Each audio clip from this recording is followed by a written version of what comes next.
우리 에베소서 강의 오늘 10번째 시간입니다. 말씀의 제목은 환난 중에 낙심하지 않는 이유. 우리 한번 따라 볼까요? 환난 중에 낙심하지 않는 이유라는 제목으로 하나님 말씀 전하도록 하겠습니다. 인생은 멀리서 보면은 희극이지만 가까이에서 보면 비극이다라는 말이 있어요. 밝아 보이고 문제가 없는 듯해 보여도 깊이 사람들 사는 것을 다 들여다보면은 나름대로의 아픔과 이 슬픔이 있다라는 것이에요. 교회 근처의 아파트에 이 서천 저 공원에 가게 되면은 호수에요, 오리떼들이 이렇게 수영하고 있는 것을 볼 때가 있어요. 그러면은 이 오리들이 물 위에 떠 있는 것을 보면은 얼마나 이렇게 평온한지 모릅니다. 물 위에 잔잔하게 오리들이 떨어 있지만, 그래서 우리가 보면은 이 오리들의 모습을 본따서 만든 이 저수지들 가면은 오리 배도 있어요.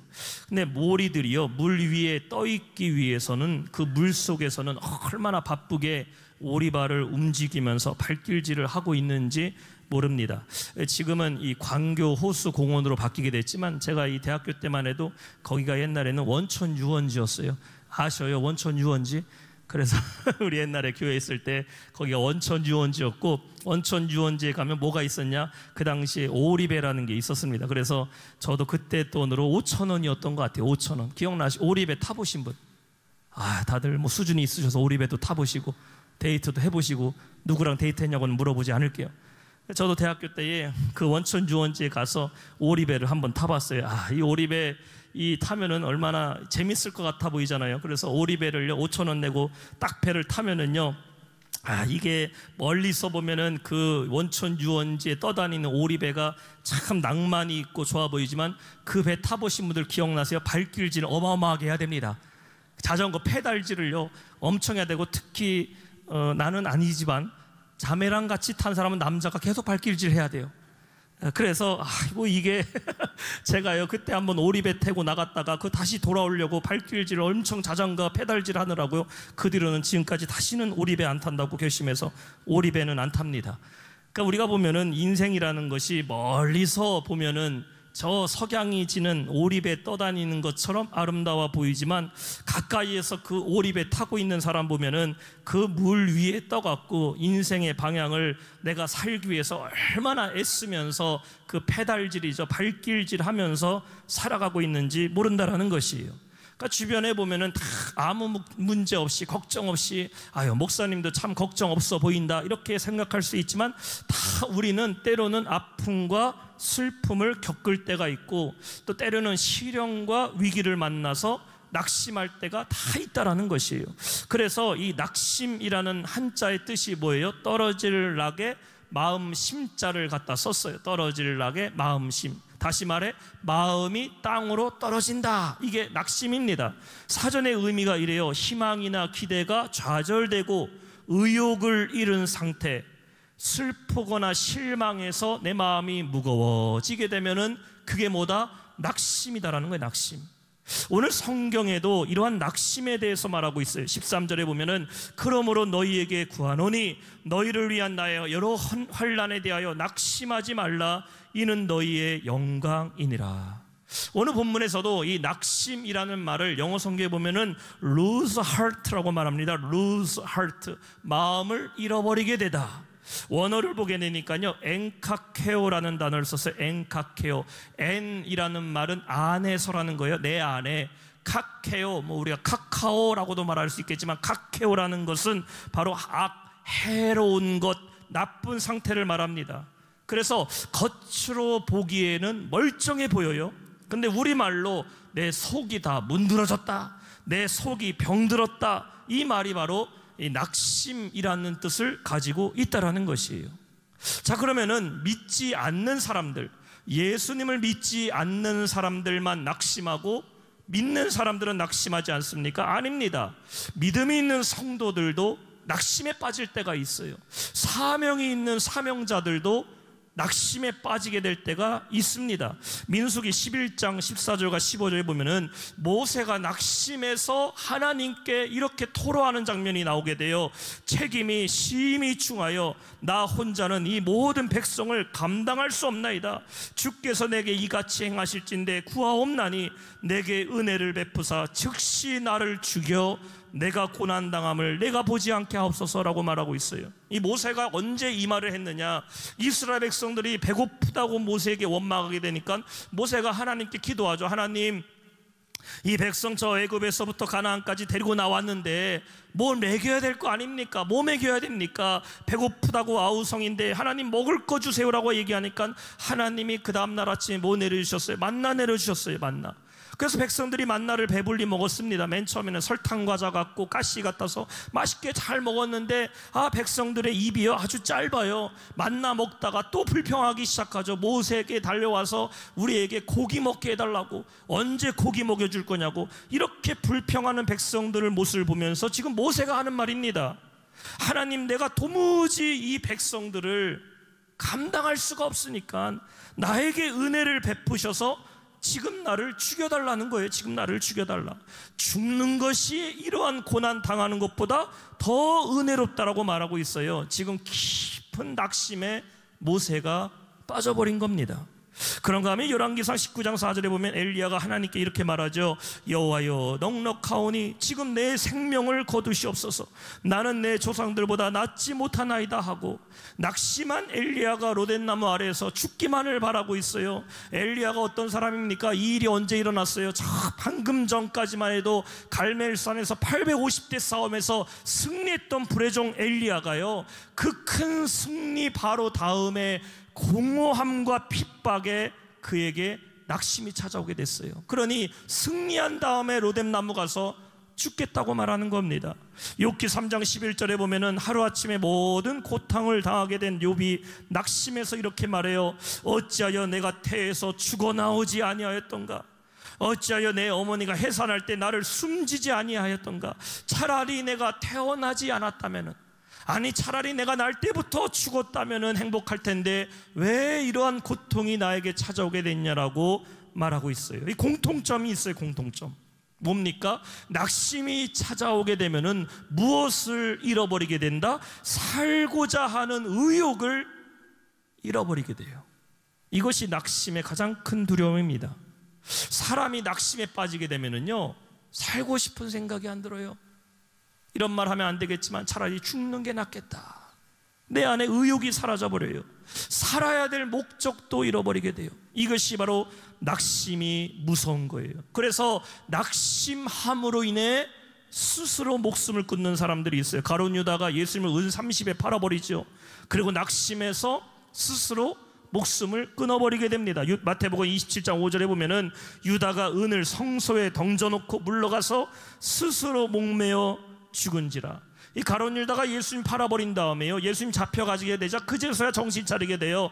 그래서 제사장들과 서기관들에게 찾아가서 은 30 내밀면서 우리 이거 없었던 일로 하자, 내가 은 30 돌려줄 테니까 우리 예수님 다시 풀어주라고 하니까 사람들이 풀어줍니까? 이미 다 끝난 거니까 네 돈 가지고 가라 했더니 어떻게 됩니까? 가룟 유다가 스스로 목숨을 끊어버리게 돼요. 그래서 키에르케고르는 이런 말을 했어요. 절망을 가르켜 죽음에 이르는 병이다. 세상 사람들이 낙심하면은 절망해요.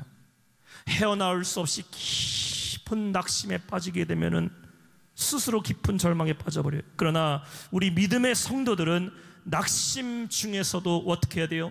예수님께 소망을 두고 다시 일어나야 될 줄 믿습니다. 여러분 한번 주먹을 불끈 쥐고 따라봅시다. 낙심하지 말자. 한 번 더, 낙심하지 말자. 아멘.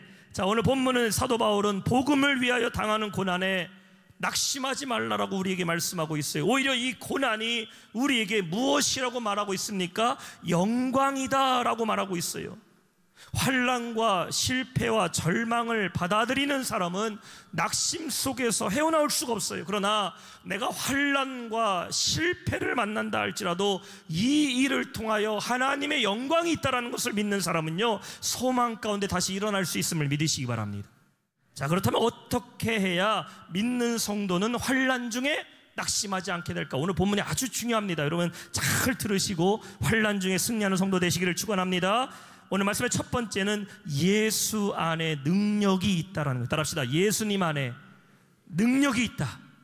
오늘 7절 말씀이에요. 이 복음을 위하여 그의 능력이 역사하시는 대로 내게 주신 하나님의 은혜의 선물을 따라 내가 일꾼이 되었노라.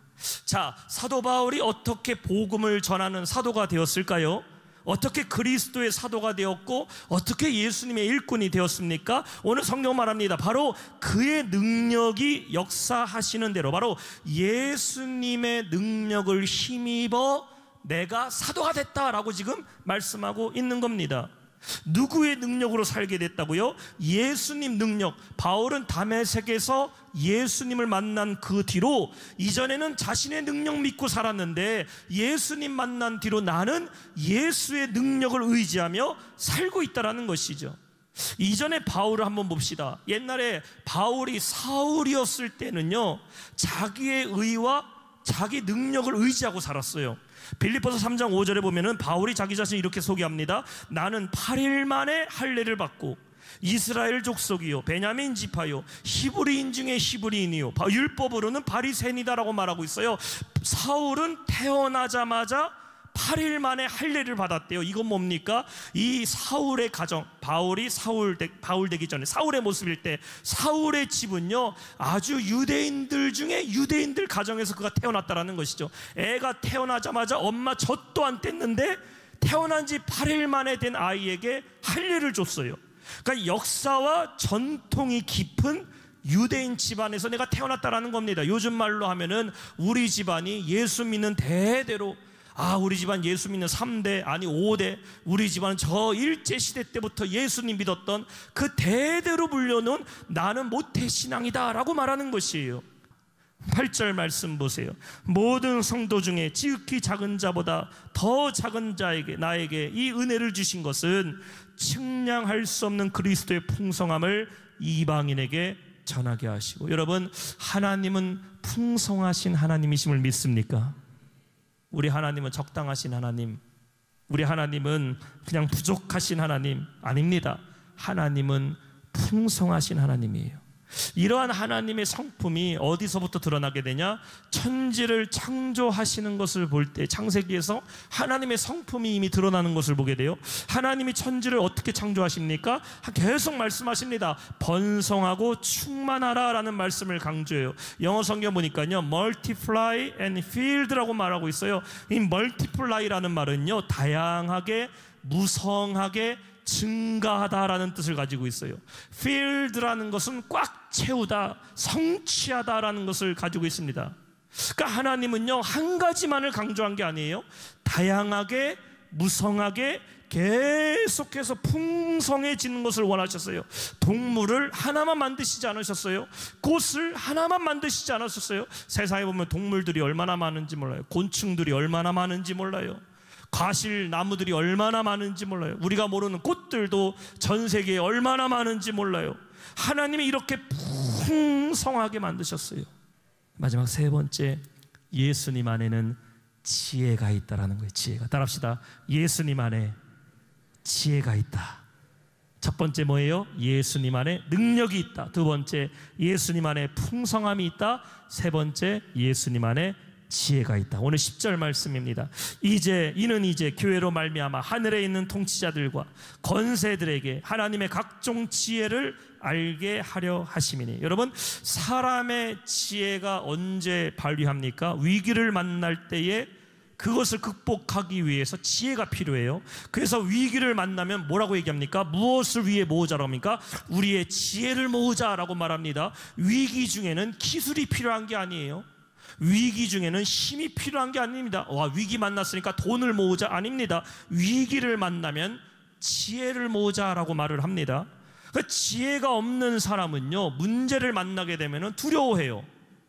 지혜가 없는 사람은 어떤 상황이 닥치게 되면 그 분위기에 막 휩싸입니다. 그러나 지혜가 있는 사람은 두려워하지 않아요. 지혜가 있는 사람은 경고망동하지 않습니다. 반대로 차분하게 생각해요. 문제가 바뀌게 되고 상황이 바뀌게 되고 뜻하지 못한 일이 생기게 되면 지혜로운 사람은 차분하게 생각해요. 올바른 판단이 뭔지를 생각해요. 그래서 지혜라는 것은 위기 중에 필요하다는 거예요. 근데 성경에는 위기에서만 지혜가 필요한 것이 아니라 지혜가 궁극적으로 필요한 순간을 말하고 있어요. 여러분, 지혜가 언제 필요할 것 같으세요? 내 인생에 과연 언제 진짜 지혜가 필요합니까? 성경에서는 하나님의 뜻을 분별할 때에 지혜가 필요하다고 말하고 있어요. 잠언 15장 24절 보면은 지혜로운 자는 위로 향한 생명의 길로 말미암으므로 그 아래에 있는 수호를 떠나게 되느니라 라고 말하고 있어요. 지혜로운 사람은 그 길을 어디로 향한다? 생명길로 향한다고 말씀하고 있는 겁니다. 자, 그래서 성도의 삶에 가장 지혜가 필요한 순간이 언제일까? 왜 우리가 지혜를 얻어야 될까? 지혜가 있어야 무엇이 구원의 길인지, 무엇이 하나님의 뜻인지, 무엇이 생명의 길인지를 알 수가 있다라는 것이에요. 망하는 사람은 무엇 때문에 망해요? 지혜가 없어서 망하는 거예요. 똑똑하지 못해서, 사리분별 못해서 망하는 게 아닙니다. 하나님을 아는 지혜가 없기 때문에 망하게 돼요. 가룟 유다는요, 똑똑한 사람이었어요. 그의 예수님의 제자들 중에요, 돈 계산을 누가 제일 잘할 것 같아요? 세리 마태가 제일 잘하지 않겠습니까? 세리였으니까. 그런데 가룟 유다가 돈깨 맡은 사람이었어요. 유다는요, 마태보다도 머리가 용리한 사람입니다. 사리분별이 빨랐던 사람이에요. 근데 그는 계산은 잘했을지 몰라도 지혜가 없어요. 그러니 예수님 앞에 죄를 범하고 스스로 목숨을 끊어버려요. 여러분, 성도가 이 땅 가운데 살아갈 때 반드시 필요한 것, 지혜가 있어야 될 줄 믿습니다.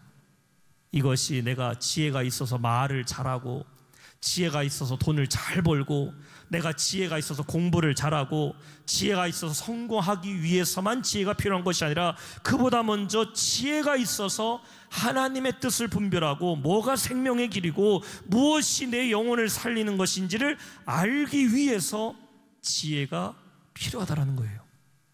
세상에 똑똑한 사람 많아도요, 지혜로운 사람은 적어요. 말 잘하는 사람, 뭐 많이 배운 사람, 머리 잘 돌아가는 사람 많아도요, 지혜로운 사람이 적어요. 성경이 말합니다. 마태복음 7장 13절 14절 한번 보세요. 우리 한번 한 목소리 읽어볼까요? 시작. 좁은 문으로 들어가라.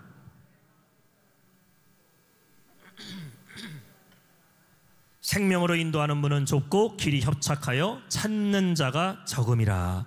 아니, 생명으로 인도하는 문을 왜 사람들이 안 가고 왜 찾는 자가 적습니까? 그리고 반대로 멸망으로 가는 길은 왜 사람들이 많이 가고 왜 사람들이 많이 글로 들어갑니까? 무엇이 생명의 문이고 무엇이 멸망의 문인지를 분별하는 지혜가 없다라는 거예요. 사랑하는 성도 여러분, 오늘 밤 지혜를 얻는 성도 되시기를 주님의 이름으로 축원합니다. 지혜가 필요해요. 다수가 선택하는 것을 내가 선택하는 게 지혜로운 게 아닙니다. 하나님의 뜻을 분별하는 게 지혜로운 거예요. 내 뜻을 고집하는 게 지혜로운 게 아니에요. 하나님의 뜻을 분별하는 게 지혜롭다는 거예요. 그래서 예수님 안에 있는 지혜는 과연 무엇일까? 오늘 9절부터 11절까지 말씀하고 있는 거예요. 제가 읽겠습니다. 영원부터 만물을 창조하신 하나님 속에 감춰졌던 비밀의 경륜이 어떠한 것을 드러나게 하려 하십니다. 10절, 이는 교회로 말미암아 하늘에 있는 통치자들과 권세자들에게 하나님의 각종 지혜를 알게 하려 하심이니. 11절, 그 영원부터 우리 주 그리스도 예수 안에서 예정하신 뜻대로 하신 것이라. 성경에요, 밑줄 그을 수 있으면 요 단어들 밑줄 그으세요. 9절에 비밀의 경륜이라는 말이 나와요. 10절에 보면은 하나님의 각종의 지혜라는 것이 나와요. 11절에 보면은 예수 안에 예정하신 뜻이라는 것이 나옵니다. 이 세 가지는 연결된 거예요. 비밀의 경륜, the plan of the mystery라는 말이 무슨 말입니까? 감추어진 하나님의 계획이다. 우리가 지난 시간에 은혜의 경륜에 대해서 배웠어요. 하나님의 계획이 구약 성경 안에 감추어져 있었어요. 어떤 계획입니까? 우리를 구원하시고자 하는 하나님의 플랜, 더 플랜, 미스테리한 플랜, 하나님의 비밀된 은혜의 경륜이었어요. 근데 그 하나님의 계획의 주체가 누구예요? 예수 그리스도로 말미암아 우리를 구원하시고자 하는 하나님의 계획이었죠. 근데 그 예수님의 계획, 하나님의 계획이 어떻게 됩니까? 예수님이 이 땅에 오시고 십자가에 달려 죽으시고 부활하심으로 말미암아 하나님의 비밀의 경륜이 드러나게 됐어요. 아, 하나님의 구원의 계획이 예수님의 사건을 통해서 우리에게 이루어졌구나. 드러나게 됐습니다. 그리고 그 예정하신 하나님의 뜻이 바로 하나님의 각종의 지혜다라는 것이에요. 이 지혜는 어디를 통해 전파한다? 교회를 통해 전파한다. 교회를 통해 지혜를 알게 하고 지혜를 깨닫게 한다. 교회를 통해 복음을 알게 하고 복음을 깨닫게 한다. 교회를 통해 예수님을 알게 하고 예수님을 의지하게 한다. 이것이 바로 하나님의 우리에게 주시는 지혜다라는 것이에요. 약국에 가게 되면은요, 다양한 약들이 있어요. 약국에. 여러분, 약국에는 바카스만 있는 게 아닙니다. 약국 가면요, 감기약도 있어요. 두통약도 있어요. 약국에 가면 소화제도 있어요. 약국에 가면 상처에 바르는 연고도 있어요. 제가 이 아프리카 선교 갈 때 보니까요, 맞아야 될 주사랑 약들이요 되게 많더라고요. 파상풍도 맞아야 되고, 콜레라 맞아야 되고요, 저 말라리아도 맞아야 되고, 항열 주사, 그거 약을 먹든지 주사를 맞아야 돼요. 주사 맞아야 되는 거는 병원 가서 주사 맞았고, 약으로 먹어야 되는 것은요, 약국 가니까 주더라고요. 말라리아 약 주세니까 말라리아 약은 가서도 가기 전에도 먹어야 되고, 갔다 와서도 먹는 것도 있고, 항열 약 주세요. 그럼 약 줍니다. 아, 약국에 가면은요, 별의별 약들이 다 있어요. 그래서 뭐라고 말합니까? 약은 누구에게? 약사에게. 약은 옆집 아저씨한테 약 파는 사람한테 가면 안 돼요. 약은 약사에게 물어봐야 돼요. 선생님, 내가 뭐가 필요한데요? 그럼 약사가 약 주는 겁니다. 여러분, 주님이 이 땅에요, 교회를 세우셨어요. 우리 영통영락교회를 세우셨어요. 그리고 교회를 통해 무엇을 알게 하신다? 하나님의 각종의 지혜를 알게 하심을 믿으시기 바랍니다. 이해가 되시죠? 어떤 지혜요? 구원받은 성도가 이 땅에서 어떻게 살아야 될지, 어떻게 믿음을 지켜야 될지, 어떻게 상급을 쌓아야 될지, 어떻게 하나님의 뜻을 분별해야 될지, 어떻게 악한 마귀와 대적해야 될지, 어떻게 우리의 가정이 살아나게 될지, 그 모든 하나님의 지혜들이 교회를 통해 나오게 된다는 거예요. 그래서 교회가 성도의 삶에 아주 중요한 것이죠. 교회는 성도의 삶에 각종의 지혜를 알게 할 뿐만 아니라 이곳은 치유와 회복의 장소도 되어서 이곳에서 우리가 예수님 이름으로 기도할 때에 하늘의 문이 열리고 응답의 역사가 일어나게 됨을 믿으시기 바랍니다.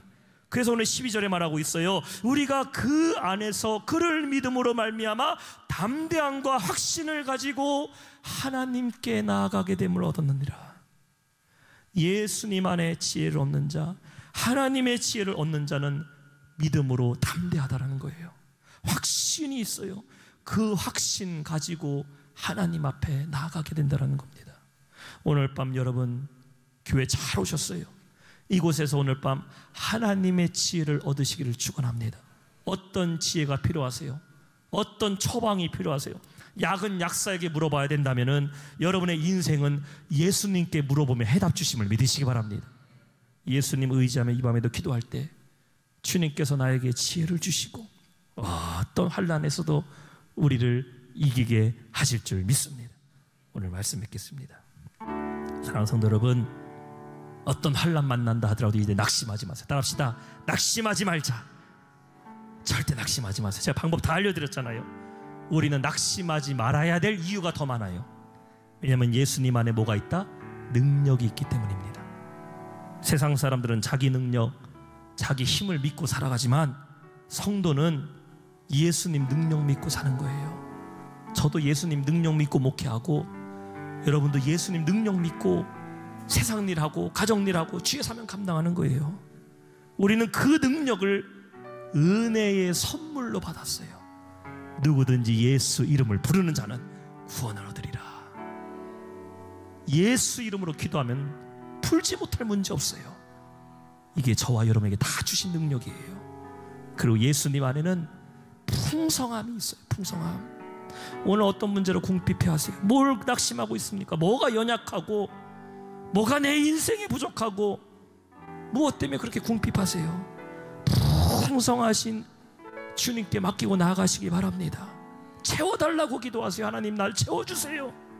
여러분의 빈잔을 높이 주님께 들고, 예수님 내 인생의 빈잔 좀 채워주세요 라고 기도할 때 주님께서 풍성한 은혜로 여러분의 삶을 채워주실 줄 믿습니다. 그리고 예수님 안에 지혜가 있어요. 주님 안에는 피할 길이 있어요. 기도하는 자에게 지혜를 주시고 간구하는 자는 깨닫게 하십니다. 오늘 밤 각종 지혜를 알게 해달라고 기도하세요. 그러면 성령께서 도우시고 응답하시며 깨닫게 하실 줄 믿습니다. 이 놀라운 능력으로 내가 어떤 환난을 만난다 할지라도 절대 넘어지는 듯하나 완전히 넘어지지 아니하고 낙심하지 않고 승리하는 우리 모든 영락의 성도 되시기를 주님의 이름으로 축원합니다.